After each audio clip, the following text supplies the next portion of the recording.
No episódio de hoje, alertamos para os riscos da chamada MP da Liberdade Econômica, aprovada nesta semana na Câmara dos Deputados. Mas Lígia, antes disso, explica pra gente o que significa uma MP? As medidas provisórias, ou MPs, são normas com força de lei que devem ser editadas pelo presidente apenas em situações de urgência. Elas têm efeito jurídico imediato, mas precisam da aprovação da Câmara e do Senado para se converterem definitivamente em lei. Desde que tomou posse, Bolsonaro usa as MPs como manobra para prejudicar o povo. E agora que você já sabe o que é uma medida provisória, vamos falar sobre a MP 881, da Liberdade Econômica, que de liberdade para o trabalhador e para a trabalhadora não tem nada.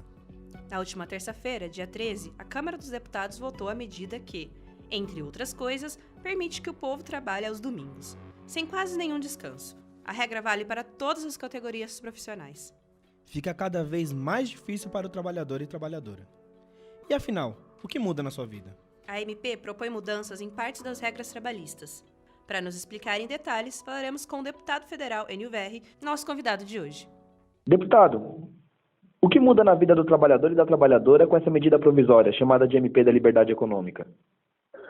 Primeiro, é importante ressaltar que quando se fala em liberdade econômica, na ótica liberal, é igualdade de condições para se disputar o mercado. Essa medida de liberdade econômica, a última coisa que ela faz é dar igualdade na disputa. Ela é uma medida provisória que ajuda a concentração de riquezas no país em detrimento dos mais pobres, trabalhadores e micro e pequenos empresários. O que vai mudar de forma drástica, por exemplo, o trabalho aos domingos. Hoje, desde que haja um acordo intermediado pelo sindicato, o comércio, em especial os shoppings, trabalham aos domingos. Só que o trabalhador que trabalha no domingo, ele ganha um adicional. A partir dessa lei, não precisa mais ter acordo com o sindicato. O acordo é individual entre o patrão e o trabalhador. E ele poderá trabalhar 3 domingos no mês e descansar 1. E ele não vai receber mais por isso.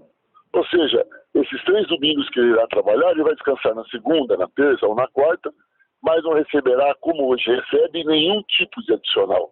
E isso não se aplica só aos trabalhadores do comércio. Pode ser um professor. Qualquer tipo de profissão hoje pode trabalhar aos domingos. Ora, numa Câmara de Deputados, onde tem um grande número de evangélicos, com isso você elimina a possibilidade desse trabalhador ou trabalhadora ir num culto, numa missa, almoçar com a família. Você destrói essas relações pessoais. Esse é um. Outro aspecto que eles colocam, que foi aprovado ontem, é a eliminação da necessidade do cartão ponto.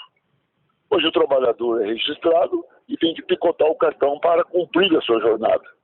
Agora, só se picota o cartão ou só se registra a carga horária se for fazer hora extra. Caso você seja contratado para trabalhar 8 horas por dia, não terá mais o cartão ponto. Isso é um perigo, porque o trabalhador, em época de recessão como essa, se o patrão já não tem um cartão ponto para registrar as 8 horas que você tem que fazer, você acha que ele vai entregar o cartão ponto para aquelas horas extras que você terá que fazer? É uma maneira que a legislação fez para que o trabalhador trabalhe mais tempo e não receba suas horas. Porque como é que vai provar que ele fez a hora extra? Hoje ele prova que ele picotou o cartão, que ele registrou a presença dele na empresa. Sem o cartão, como ele vai provar isso? Isso é um outro absurdo enorme. E tem um outro que eu julgo maior ainda. Hoje a legislação brasileira diz o seguinte: um grande grupo econômico tem várias empresas. Sei lá, tem 10 empresas diferentes. Se uma das empresas não pagar os direitos dos trabalhadores, não pagar o salário, não recolher o fundo de garantia, e o trabalhador entrar na justiça, o grupo econômico, ou seja, as outras empresas, respondem por isso. Olha que absurdo. Foi aprovado ontem que não existe mais esse tipo de prática.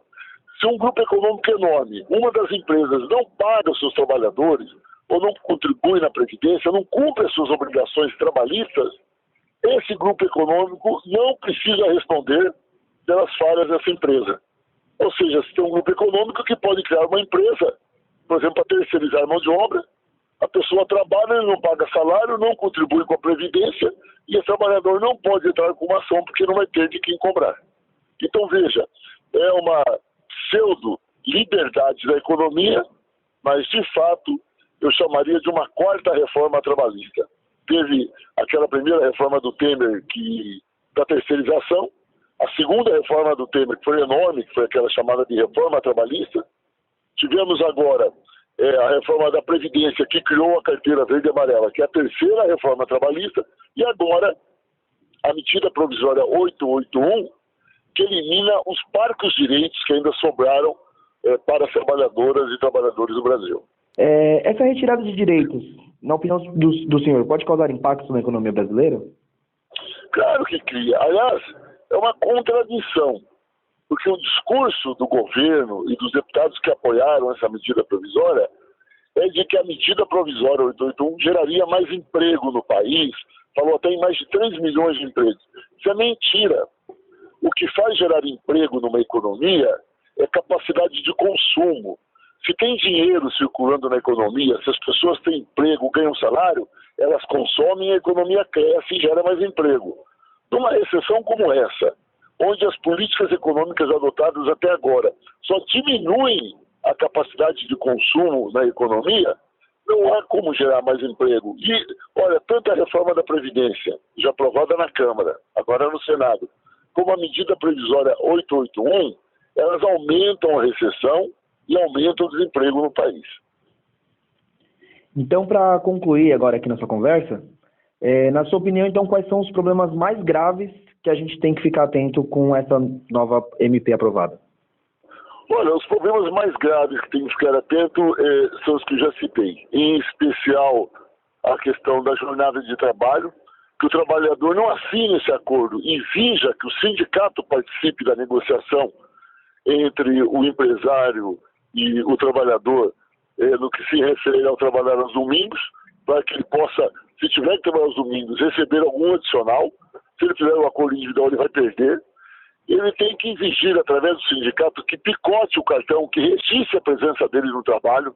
Ele precisa registrar. Registrar a presença não é uma cobrança do patrão para o trabalhador, é uma segurança do trabalhador em caso de um acidente de trabalho, em caso dele fazer horas extraordinárias, ele poderia exigir na justiça que se pague a hora que ele trabalhou.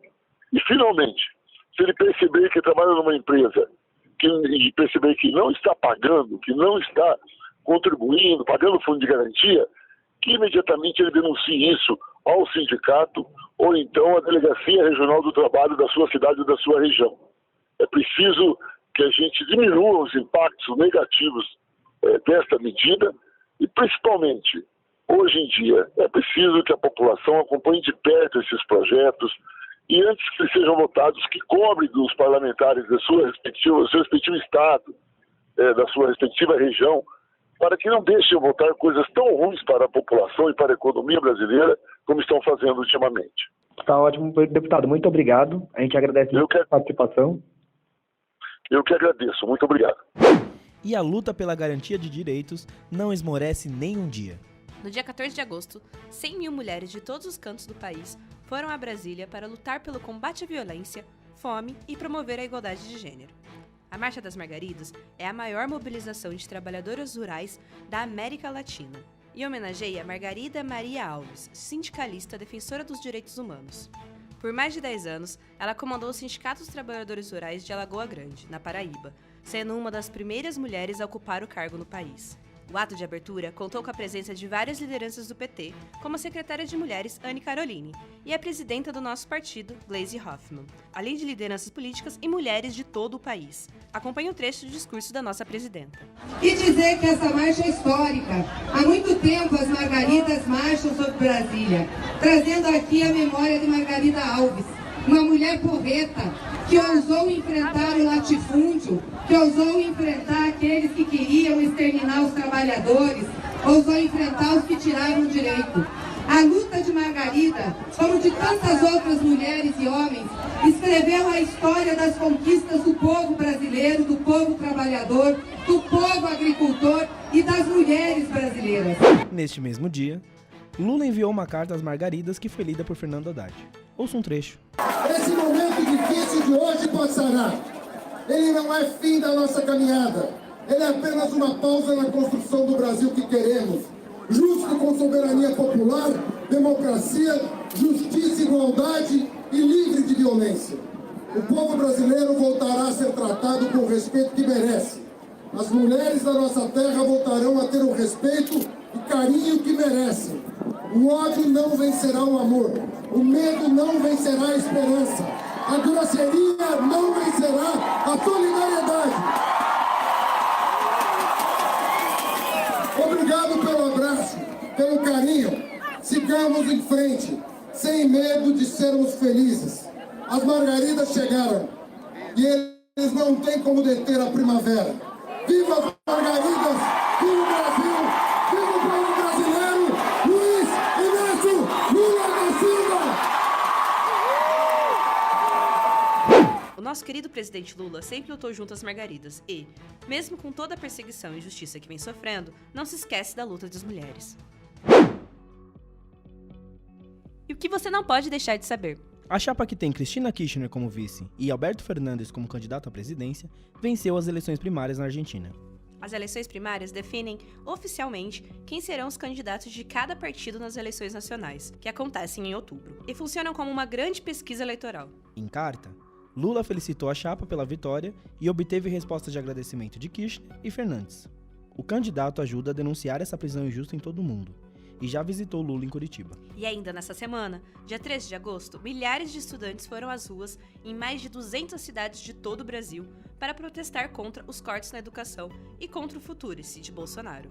Trabalhadores e trabalhadoras se somaram na luta, que também é pela garantia de direitos e contra a devastadora reforma da Previdência. E na manhã desta quinta-feira, o presidente do Instituto Lula, Paulo Okamoto, foi entrevistado pelo programa Manhã de Notícias da Rádio Tiradentes do Amazonas. No dia anterior, a Câmara dos Deputados votou no projeto de lei que endurece as punições por abuso de autoridade. Okamoto afirmou ser necessária uma legislação que iniba as autoridades de tomarem decisões arbitrárias, como tem acontecido nos julgamentos de Lula. As denúncias de parcialidade feitas pela defesa de Lula há muito tempo ganharam provas com os vazamentos de mensagens envolvendo membros da Operação Lava Jato.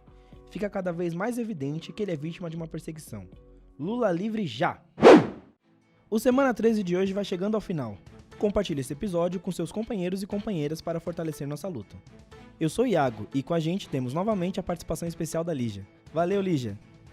Valeu, Iago! E sexta que vem, o Semana 13 está de volta. Tchau e um bom final de semana a todas e todos!